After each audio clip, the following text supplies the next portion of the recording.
بسم اللہ الرحمن الرحیم۔ دوستو، کیا آپ کو پتا ہے کہ یہودیوں نے اس لال رنگ کی بچھیا کو حاصل کر لیا ہے کہ جسے وہ پچھلے 2000 سال سے تلاش کر رہے تھے؟ اور اس گائے کی بچھیا کے بارے میں ان کی کتابوں میں جو حکم ہے وہ یہ کہ اس لال رنگ کی بچھیا کی عمر جیسے ہی 3 سال ہو جائے تو اسے فوراً مسجد اقصی کے قریب ایک پتھر پر ذبح کی جائے، اور پھر اس ذبح کی ہوئی بچھیا کو جلا کر اس کی راکھ ہیکل سلیمانی کی بنیادوں میں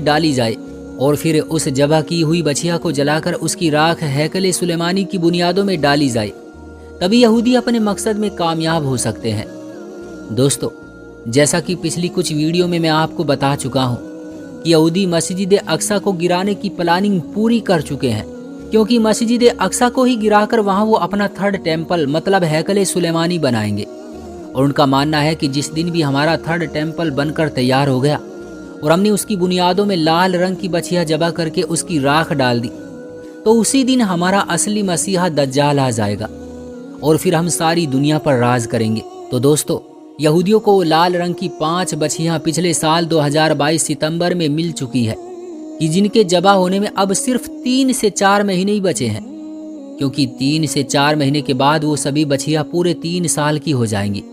اور ان کی مقدس کتابوں کے مطابق جیسے ہی وہ سبھی 3 سال کی ہوں تو انہیں ذبح کر کے ان کی راکھ ہیکل سلیمانی کی بنیادوں میں ڈالی جائے۔ دوستو، آپ کو یہ سن کر حیرانی ہوگی کہ اس وقت فلسطین میں چل رہی جنگ کے پیچھے سب سے بڑا ہاتھ اسرائیل ہی کا ہے، کیونکہ اس جنگ کو اسرائیل ہی نے جان بوجھ کر چھیڑا ہے۔ کیونکہ اگر آپ تاریخ میں تھوڑا سا پیچھے جائیں گے تو آپ کو معلوم ہوگا کہ 1980 میں مشہور فلسطینی لیڈر یاسر العرفات کی پارٹی کو کمزور کرنے کے لیے اسرائیل نے حماس پارٹی کو بڑھاوا دیا، اور اپنے طور پر حماس پارٹی کو اتنا زیادہ فنڈ دیا کہ آخر یاسر العرفات کی پارٹی کمزور پڑی، اور پھر انہی اسرائیلیوں نے یاسر العرفات کو راتوں رات ایسا شہید کیا کہ کسی کو آج تک کچھ خبر نہیں۔ اور گزرے کچھ دنوں میں جو حماس نے اسرائیل پر زبردست حملہ کیا تو اس میں بھی اسرائیل ہی کی ایک بڑی سازش تھی، کیونکہ دوستو آپ کو پتا ہوگا کہ دنیا کی سبھی خفیہ ایجنسیوں میں سب سے زیادہ طاقتور ایجنسی اگر کسی کو مانا جاتا ہے تو وہ اسرائیل کی خفیہ ایجنسی موساد ہے۔ یہ خفیہ ایجنسی ایسی ہے کہ اپنا دیش سے تو چھوڑو، وہ پوری دنیا پر ہر وقت نظر رکھتی ہے کہ آخر اس وقت دنیا کے کس دیش کے کس شہر میں کیا حالات چل رہے ہیں۔ کچھ ریسرچ کے مطابق 7 اکتوبر کو موساد نے خود ہی حماس کو موقع دیا تھا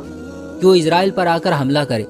تاکہ اسرائیل کو موقع مل سکے کہ وہ معصوم فلسطینیوں کا خون بہا کر پورے فلسطین کو اپنے قبضے میں کر لے، اور پھر مسجد اقصی کو شہید کر کے وہاں اپنا ہیکل سلیمانی بنائے، اور اپنی تلاش کی ہوئی لال بچھیا کو ذبح کر کے اپنے مسیحا دجال کو اس دنیا میں لانے کا راستہ آسان کرے۔ دوستو، یہ سب سننے میں آپ کو یہ بڑا عجیب لگ رہا ہوگا، لیکن اگر آپ تھوڑی سی ریسرچ کریں اور یہودی مذہب کی مقدس کتابوں کو جا کر پڑھیں تو آپ کو یقین ہو جائے گا کہ آخر اس وقت اسرائیلی یہودی فلسطین کے اندر ایسے حالات کیوں بنا رہے ہیں، اس کے پیچھے ان کا کیا ٹارگیٹ ہے، اور آخر امریکہ جو کہ عیسائی دھرم کو فالو کرتا ہے وہ اس وقت یہودیوں کا قدم قدم پر ساتھ کیوں دے رہا ہے، جبکہ اگر ہسٹری کو دیکھا جائے تو یہودی و عیسائی ہمیشہ سے ایک دوسرے کے کٹر دشمن چلے آئے ہیں۔ تو دوستو، اگر آپ تھوڑی سی بھی ریسرچ کریں گے تو آپ کو ان سبھی سوالوں کا جواب صرف ایک ہی ملے گا کہ یہودی و عیسائی ایک ایسے مسیحا کا انتظار کر رہے ہیں کہ جس کی مان کر وہ ساری دنیا پر راج کریں گے۔ ان کا ماننا ہے کہ جس دن بھی ہم نے مسجد اقصی کو گرا کر وہاں اپنا ہیکل سلیمانی بنا لیا تو ہمارا مسیحا آ کر ساری دنیا پر ہماری حکومت قائم کر دے گا۔ دوستو، یہ بات تو ہم سبھی جانتے ہیں کہ فلسطین میں موجود یروشلم شہر دنیا کے 3 سب سے بڑے دھرموں یعنی یہودی، عیسائی و مسلمانوں کے لیے کس قدر اہم ہے۔ خاص طور پر مسجد اقصی مسلمانوں کے لیے مکہ و مدینہ کے بعد سب سے مقدس جگہ ہے۔ عیسائی اس جگہ سے اس لیے محبت کرتے ہیں کیونکہ ان کے نبی حضرت عیسیٰ علیہ السلام کی اسی جگہ پر پیدائش ہوئی تھی، اور یہودی اس جگہ سے اس لیے محبت کرتے ہیں کیونکہ آج سے 2000 سال پہلے اس مسجد اقصی کی جگہ ان کا ہیکل سلیمانی بنا ہوا تھا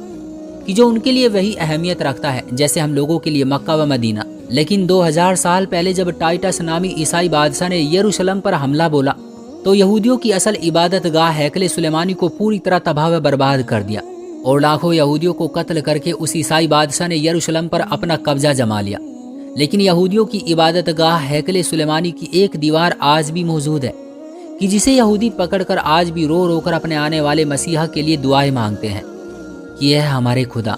جلدی سے دنیا میں ہمارے اس مسیحا کو بھیج دے تاکہ پوری دنیا پر پھر سے ایک بار ہماری حکومت قائم ہو سکے۔ ہمارے حضور صلی اللہ علیہ وسلم کے زمانے تک یروشلم شہر پر عیسائیوں کا قبضہ رہا اور وہ حضرت عیسیٰ علیہ السلام کی پیدائش کی جگہ پر اپنے طور پر کچھ عبادتیں کیا کرتے تھے۔ لیکن جب اسلامی سرحدیں بڑھنے لگی اور بڑے بڑے ملک اسلامی حکومت میں شامل ہونے لگے تو حضرت عمر رضی اللہ تعالیٰ عنہ کے دور حکومت میں مشہور صحابی حضرت ابو عبیدہ رضی اللہ تعالیٰ عنہ نے جا کر فلسطین کو بھی فتح کر لیا، اور پھر حضرت عمر رضی اللہ تعالیٰ عنہ کے حکم پر مسجد اقصی میں جو دوسرے بادشاہوں کے ذریعے جو کچھ توڑ پھوڑ ہوئی تھی اسے صحیح کیا گیا، اور مسجد اقصی کو ایک نئی شکل دے کر وہاں نماز کا سلسلہ قائم کر دیا گیا۔ لیکن دوستو، اب یہودی کتابوں کے مطابق ان کا اصلی مسیحا دجال تبھی آئے گا جب اس مسجد اقصی کو گرا کر یہاں تیسری بار ہیکل سلیمانی کو تعمیر کیا جائے گا۔ لیکن اس سے پہلے یہودیوں کے لیے شرط ہے کہ وہ لال رنگ کی 5 بچھیاں ذبح کر کے اس کی راکھ ہیکل سلیمانی کی بنیادوں میں رکھیں۔ دوستو، کیا آپ کو اندازہ ہے کہ وہ وقت اب زیادہ دور نہیں بچا؟ صرف اور صرف 3 سے 4 مہینے کی بات ہے، کیونکہ یہودیوں نے ان 5 لال رنگ کی بچھیوں کو تلاش کر کے اپنا ہیکل سلیمانی بنانے کی پوری تیاری مکمل کر لی ہے۔ اور اس وقت فلسطین میں چل رہے حالات اس بات کی طرف اشارہ کرتے ہیں کہ اب اسرائیل امریکہ کے سپورٹ سے اپنی اس جنگ کو روکنے والا نہیں، بلکہ جب تک وہ اپنے مقصد میں کامیاب نہیں ہو جاتا وہ پیچھے نہیں ہٹے گا۔ اس لیے اسرائیل پچھلے کچھ سالوں سے برابر اپنے پاس ایسے ہتھیار جمع کر رہا تھا اور خود کی اکنومی کو مضبوط سے مضبوط تر بناتا جا رہا تھا، کیونکہ اسے پتا تھا کہ اب وہ جنگ شروع ہونے والی ہے کہ جس کا ذکر سبھی مذہبی کتابوں میں ملتا ہے کہ قیامت سے پہلے ایک ایسی عظیم جنگ ہوگی کہ جس میں ہر طرف لاشیں ہی لاشیں نظر آئیں گی۔ حضور صلی اللہ علیہ وسلم کا فرمان ہے کہ وہ جنگ ایسی ہوگی کہ اگر ایک باپ کے 100 لڑکے ہوں گے تو اس میں سے 99 قتل کر دیے جائیں گے، اور اس جنگ کے بعد دجال اور حضرت مہدی علیہ السلام و حضرت عیسیٰ علیہ السلام آ جائیں گے، اور پھر وہی سب کچھ ہوگا کہ جس کا حدیث کی کتابوں میں ذکر ملتا ہے۔ تو دوستو، اب ضرورت ہے کہ ہم مسلمان اپنے اندر کچھ بیداری پیدا کریں۔ یہودی و عیسائی تو اپنے مذہب کے سلسلے میں ہر طرح سے چوکنا ہے، اور انہیں اچھی طرح یقین ہے کہ ہماری کتابوں میں جو باتیں لکھی ہیں وہ سب کچھ ہو کر کے رہے گا، جبکہ ان کی کتابوں کو تو پوری طرح بدل دیا گیا ہے، ان میں اکثر جھوٹی باتیں شامل کر دی گئی ہیں۔ لیکن ہمارا قرآن تو آج تک صحیح سلامت محفوظ ہے۔ ہمارے پاس ہمارے نبی صلی اللہ علیہ وسلم کی ایک ایک حدیث اپنی اصلی حالت پر موجود ہے، لیکن پھر بھی ہم غفلت کی زندگی گزار رہے ہیں۔ ہم مسلمانوں کو دنیا کے حالات کی کوئی خبر ہی نہیں۔ یہودی و عیسائی مسلمانوں کو ختم کر کے اپنے مسیحا دجال کو لانے کی پوری پلاننگ کر چکے ہیں، اور ہم مسلمان ہیں کہ ہمیں ناچ گانوں سے ہی فرصت نہیں۔ بڑے افسوس سے بتانا پڑ رہا ہے کہ اس وقت ہمارے علاقوں میں اکثر مسلم نوجوانوں کو خبر ہی نہیں کہ فلسطین میں ہمارے بھائیوں پر کیسے ظلم و ستم کے پہاڑ توڑے جا رہے ہیں، بلکہ ان حالات کے وقت کرکٹ میچ کی خبریں بڑے عروج پر ہے۔ اس لیے دیکھنے میں آتا ہے کہ نوجوانوں کو کرکٹ کے بارے میں تو ایک ایک پل کی خبر ہے، لیکن فلسطین میں ہونے والے حالات کی کچھ خبر نہیں۔ سمجھ نہیں آتا کہ آخر مسلمان کے اندر سے یہ نحوست کب نکلے گی اور کب وہ اپنی زندگی کے مقصد کو سمجھیں گے۔ اللہ تعالی ہم سبھی مسلمانوں کو پڑھنے و سمجھنے کی توفیق عطا فرمائے، اور یہود و عیسائیوں اور دجال کے فتنوں سے محفوظ رکھے۔ آمین ثم آمین۔ پیارے دوستو، اگر آپ بھی فلسطین کا ساتھ دیتے ہیں تو اس ویڈیو کو لائک اور شیئر کر کے چینل کو ضرور سبسکرائب کر لیں، اور جاتے جاتے ایک کامنٹ کر کے ضرور بتانا کہ آپ کو یہ ویڈیو کیسی لگی۔ ملتا ہوں ایسی اچھی اور سچی ویڈیو کے ساتھ اگلی ویڈیو میں، تب تک کے لیے آپ اپنا خیال رکھیے گا۔ اللہ حافظ۔